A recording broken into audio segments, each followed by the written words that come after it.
असां previous lecture में vector quantities खे पढ़ियोसीं त वेक्टर क्वांटिटी छा खे चइबो आहे ऐं अॼोके लेक्चर में उहे जेकी वेक्टर क्वांटिटीज़ हूंदियूं आहिनि उनखे रिप्रेज़ेंट कीअं कयो वेंदो आहे। जेकर मां तव्हांखे चवां थो त मूंखे वेलोसिटी खे रिप्रेज़ेंट करे ॾेखारियो त पोइ तव्हां कीअं रिप्रेज़ेंट करे वेंदो। अच्छा, जेकर कोई तव्हांखे चवे थो त फोर्स खे रिप्रेज़ेंट करे ॾेखारियो त पोइ उनखे तव्हां कीअं रिप्रेज़ेंट कंदव ऐं लिखण जो त उनखे तरीक़ो छा हूंदो। त रिप्रेज़ेंटेशन ऑफ वेक्टर बि हिकु इम्पॉर्टेंट टॉपिक आहे फिजिक्स में। असां जेको अॼु पढ़ंदासीं उहो आहे असांजी टॉपिक आहे representation of vectors. Representation of vectors. अच्छा, वेक्टर खे केतिरनि तरीक़नि सां ज़ाहिर करे सघिजे थो, ठीकु आहे न। माना वेक्टर खे केतिरनि तरीक़नि सां ज़ाहिर कबो आहे। वेक्टर जॾहिं मां चवां थो त इट मीन्स वेक्टर क्वांटिटीज़, उहे मिक़दार जेके वेक्टर आहिनि उन्हनि खे कीअं ज़ाहिर कबो आहे। अच्छा, उन खे ज़ाहिर करण जे लाइ जेको पहिरियों तरीक़ो आहे उहो आहे ग्राफिकल रिप्रेज़ेंटेशन ऑफ वेक्टर्स। अच्छा, जेको ॿियो तरीक़ो आहे उहो आहे तव्हांखे ग्राफिकल ऐं ॿियो आहे सिंबॉलिकल। ॿियो तरीक़ो आहे सिंबॉलिकल रिप्रेज़ेंटेशन ऐं टियों तरीक़ो आहे असांखे एनालाइटिकल रिप्रेज़ेंटेशन। ठीकु आहे, एनालाइटिकल रिप्रेज़ेंटेशन आहे। अच्छा, वेक्टर खे असां टिनि तरीक़नि सां ज़ाहिर कंदा आहियूं वेक्टर खे। अच्छा, ग्राफिकल रिप्रेज़ेंटेशन छा आहे। नंबर पहिरियों आहे ग्राफिकल रिप्रेज़ेंटेशन। अच्छा, ग्राफिकल रिप्रेज़ेंटेशन में the vector is represented by an arrow-headed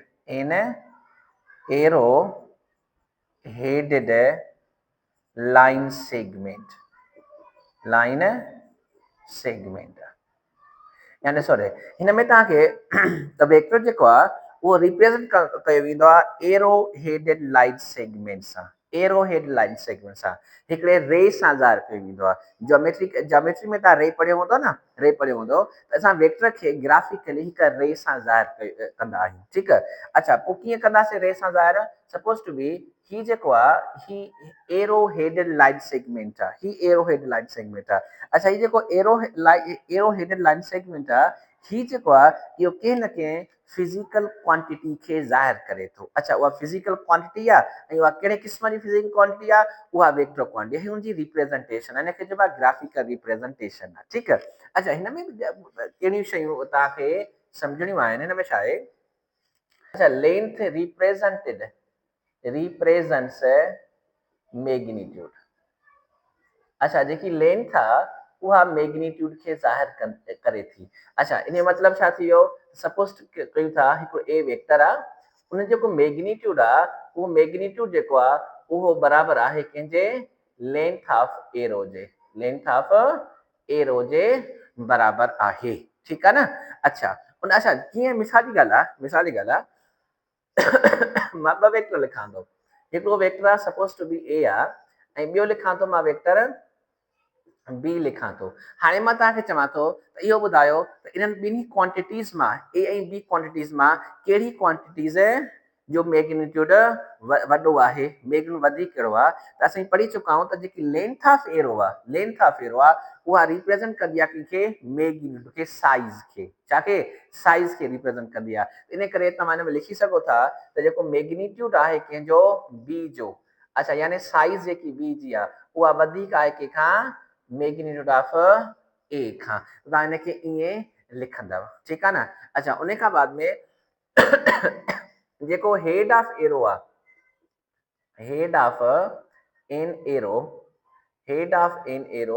represents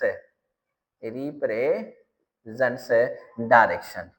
अच्छा, यानी उहा क्वांटिटी, उहा फिजिकल क्वांटिटी कहिड़े डायरेक्शन में आहे, उहो जेको डायरेक्शन आहे उहो तव्हांखे हिन हेड मां ख़बर पवंदी, हेड ऑफ एरो मां। अच्छा, ही जेको आहे इनखे चवंदव तव्हां हेड या इनखे तव्हां छा चवंदव फाइनल या फाइनल पॉइंट आहे, फाइनल पॉइंट आहे या इनखे छा चवंदव, इनखे चवंदव टर्मिनल पॉइंट आहे। छा आहे टर्मिनल पॉइंट आहे। ठीकु आहे, जेकी टर्मिनल पॉइंट हूंदी आहे एरो जी उहा तव्हांखे ज़ाहिर कंदी आहे डायरेक्शन, यानी ही जेको फिजिकल क्वांटिटी आहे जेका वेक्टर क्वांटिटी आहे उनजो डायरेक्शन जेको आहे इहो हिन डायरेक्शन में आहे, हिन डायरेक्शन में फिजिकल क्वांटिटी वञे थी। अच्छा ही जेको आहे ही जेको पॉइंट आहे इनखे तव्हां छा चवंदव, इनखे तव्हां चवंदा आहियो टेल। छा चवंदा आहियो टेल। अच्छा टेल खे छा चवंदव, टेल इनिशियल पॉइंट जेकी हूंदी आहे initial point of an arrow जेकी आहे उनखे तव्हां छा चवंदव, उनखे तव्हां चवंदव इहो असांजो टेल हूंदो आहे। ऐं हेड ऑफ एरो, जेको हेड ऑफ एरो आहे उहो वेक्टर क्वांटिटी जो जे डायरेक्शन खे ज़ाहिर कंदो आहे। अच्छा जेकी लेंथ ऑफ एरो आहे उनजे मैग्नीट्यूड खे ज़ाहिर कंदी, ऐं जेको हेड ऑफ एरो आहे उनजे डायरेक्शन खे ग्राफिकली रिप्रेज़ेंटेशन ऑफ वेक्टर्स आहे। यानी वेक्टर्स जेके आहिनि उहे हिकु एरो हेड लाइट सेगमेंट सां ज़ाहिर कया वेंदा आहिनि। उन एरो जी जेकी साइज़ आहे उहा मैग्नीट्यूड खे ॿुधाईंदी आहे, ऐं जेको एरो जो हेड आहे उहो उन वेक्टर क्वांटिटीअ जो डायरेक्शन ॿुधाईंदो आहे जंहिं डायरेक्शन में उहा वेक्टर क्वांटिटी आहे। अच्छा उन खां बाद में सिंबॉलिकल रिप्रेजेंटेशन, सिंबॉलिकल रिप्रेजेंटेशन आहे। अच्छा सिंबॉलिकल रिप्रेजेंटेशन में मतलब छा आहे, वेक्टर ॾिसो वेक्टर क्वांटिटी जेकी आहे उहा रिप्रेजेंट थींदी वेंदी आहे कंहिंसां अल्फाबेट सां। छा सां रिप्रेजेंट थींदा, अल्फाबेट सां, alphabet putting arrow on it, putting an arrow over it, over it. अच्छा वेक्टर जेको आहे ॾिसो वेक्टर जेको आहे उहो रिप्रेजेंट कंदो आहे अल्फाबेट सां putting an arrow on it.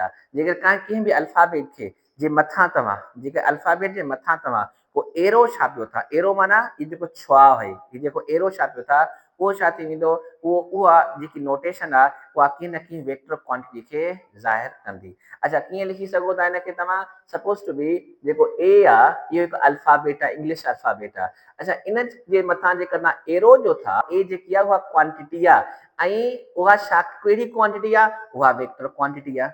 तव्हांजो ए ॾिसो ए जनरली आहे, ए जनरली आहे कहिड़ी बि क्वांटिटी तव्हांखे थी सघे थी। मां त बी लिखां थो, बी जो मतिलबु आहे त कहिड़ी एनी वेक्टर क्वांटिटी थी सघे थी। या स्पेसिफिकली तव्हां लिखो त जेका सपोज टू बी वी आहे, अच्छा हीअ वेलासिटी वेक्टर आहे।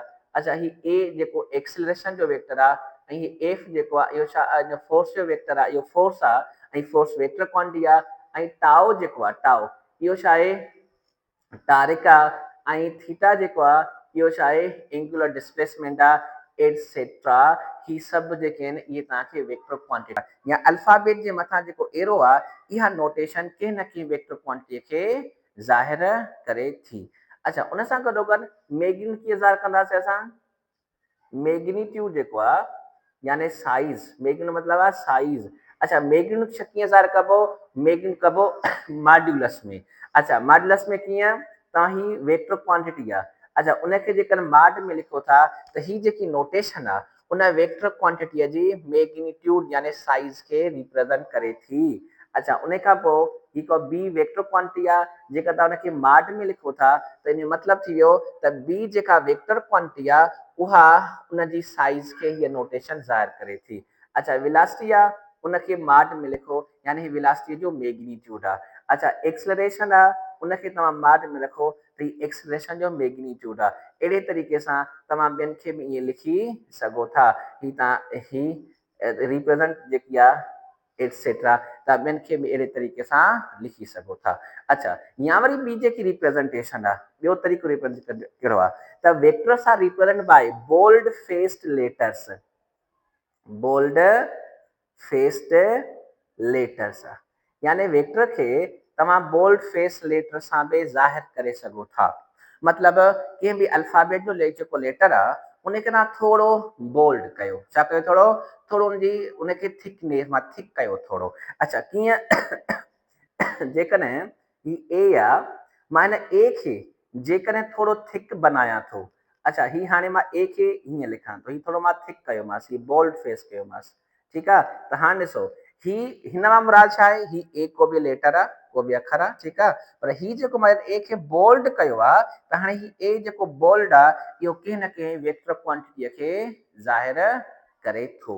अच्छा, उन खां पोइ जेकर एक्सप्रेशन मां लिखां थो त एक्सप्रेशन खे मां थोरो बोल्ड फेस्ड करे लिखंदुमि, ही बोल्ड फेस्ड आहे। फोर्स खे लिखां थो त फोर्स खे थोरो मां बोल्ड फेस्ड करे लिखंदुमि, थोरो मां हिनखे थोरो जेको आहे इनखे मोटो करे मां लिखां थो, थिक करे लिखां थो, त ही जेको आहे ही रिप्रेज़ेंट जेकी आहे इहा कंहिं न कंहिं वेक्टर क्वांटिटी खे ज़ाहिर करे थी। अच्छा, पोइ जेकर तव्हांजो मैग्नीट्यूड लिखंदव, मैग्नीट्यूड लिखो त मैग्नीट्यूड लिखण जे लाइ हिनखे छा में रखंदा तव्हां, माड में रखो। हे बोल्ड फेस त आहे, हिनखे तव्हां छा रखंदव, माड में रखंदव। अच्छा, ही ए जेको आहे बोल्ड फेस करे हिनखे तव्हां छा रखो, माड में रखो।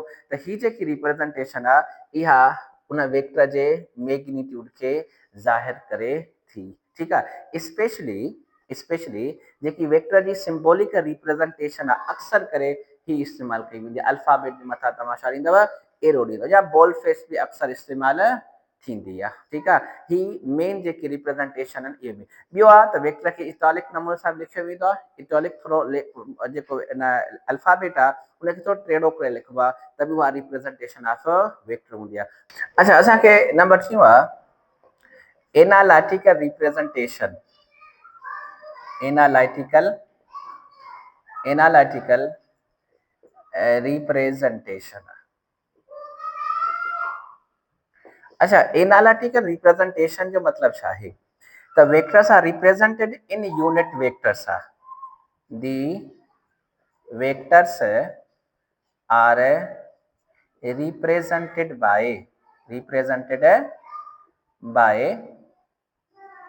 unit vectors।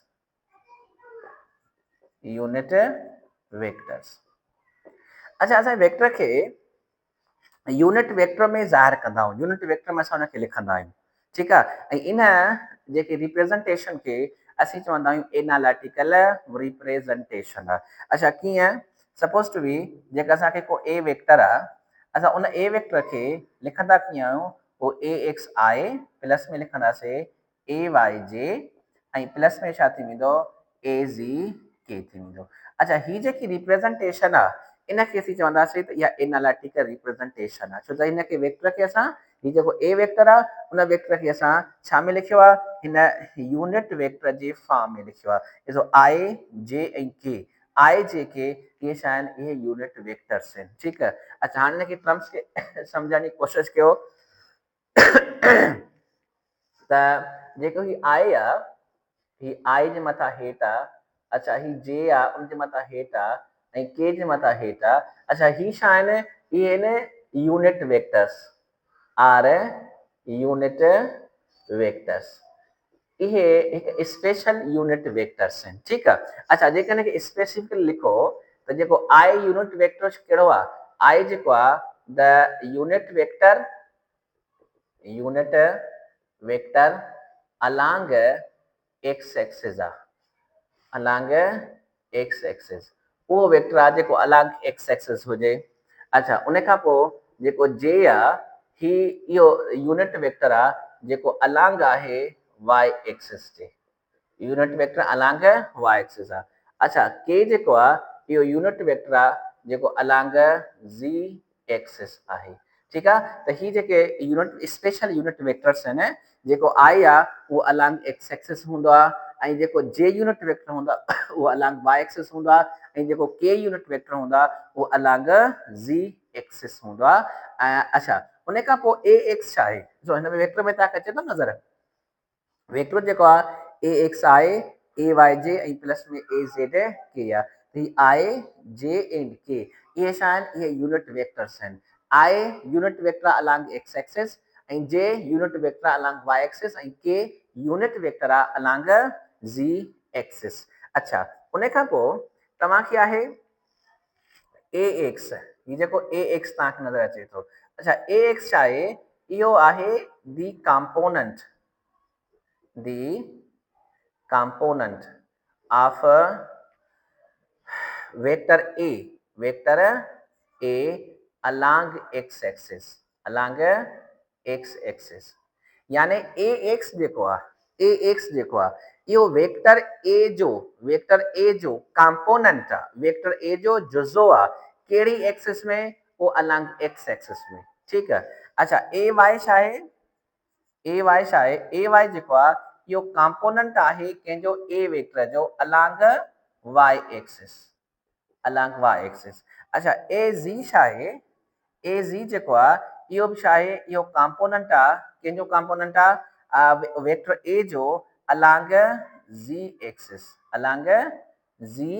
एक्सिस आहे ठीकु आहे यानी ही कंपोनेंट्स आहिनि ही छा आहिनि इहे components A X A Y A Zee इहे छा आहिनि इहे वेक्टर ए जा कंपोनेंट्स आहिनि जेके काॾे काॾे आहिनि कहिड़े डायरेक्शंस में आहिनि उहो ए एक्स आहे अलांग एक्स एक्सिस ऐं ए वाई आहे अलांग वाई एक्सिस ऐं ए ज़ी जेको आहे उहो अलांग ज़ी एक्सिस आहे अच्छा जेकॾहिं हिनखे तव्हां वेक्टर वारे फॉर्म ॾिसां या एक्स वाई ज़ी स्पेस ठाहियो ही एक्स आहे ही एक्स आहे ही एक्स एक्सिस आहे ही तव्हांखे वाई एक्सिस आहे ऐं ही शायदि तव्हांखे ज़ी एक्सिस आहे ठीकु आहे अच्छा जेकर तव्हां सपोज टू बी ही तव्हां हिकिड़ो वेक्टर आहे ही वेक्टर तव्हांखे ए आहे वेक्टर छा आहे तव्हांखे ही वेक्टर ए आहे ठीकु आहे अच्छा हाणे ॾिसो त हिन वेक्टर ए जो जेको ही कंपोनेंट आहे सपोज कयो त मां लिखां थो ही ए ज़ी आहे माना उहो कंपोनेंट जेको अलांग ज़ी एक्सिस आहे ऐं उन सां यूनिट वेक्टर जेको आहे उहो यूनिट वेक्टर आहे के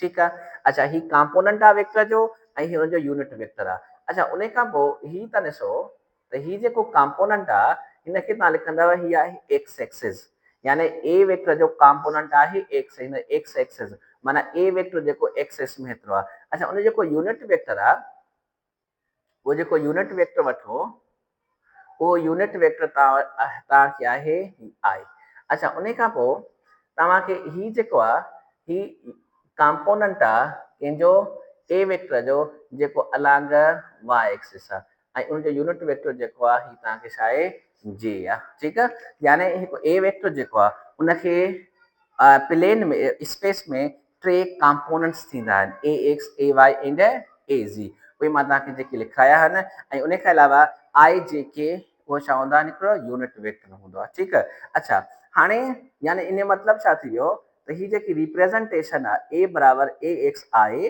प्लस में ए वाई जे ऐं प्लस में ए ज़ेड के ही जेकी रिप्रेज़ेंटेशन आहे इनखे चइबो आहे एनालिटिक रिप्रेज़ेंटेशन ऐं ही वेक्टर लिखिबो कीअं आहे असल में ही वेक्टर लिखिबो आहे हीअं suppose to be vector A आहे उहो आहे 2i प्लस में 3j ऐं प्लस में 6k आहे ठीकु आहे असल में तव्हां ही वेक्टर ॾिठो हूंदो लिखण में ठीकु आहे तव्हांजे किताबनि में बि वेक्टर लिखियलु आहे ठीकु आहे अच्छा वेक्टर असल हीअं लिखियो वेंदो आहे अच्छा 2 जो मतिलबु छा आहे 2 जो मतिलबु आहे ए एक्स अच्छा आई साॻियो अच्छा ए वाई जेको 3 आहे हिन में इहो 3 जो मतिलबु छा आहे ए वाई आहे ऐं ए ज़ी जेको आहे उहो ए ज़ी आहे 6 यानी 2 3 एंड 4 जेके आहिनि इहे कंपोनेंट्स आहिनि कंहिंजा ए वेक्टर जा काॾे काॾे along X axis along Y axis along Z axis आहे पोइ तव्हां हिनखे हीअं बि लिखी सघो था त हे वेक्टर ए आहे उहो आहे 2 3 6 आहे ही वेक्टर तव्हां हिनखे हीअं बि लिखी सघो था ठीकु आहे ही रिप्रेज़ेंटेशन थी वई कंहिंजी वेक्टर जी एनालिटिकली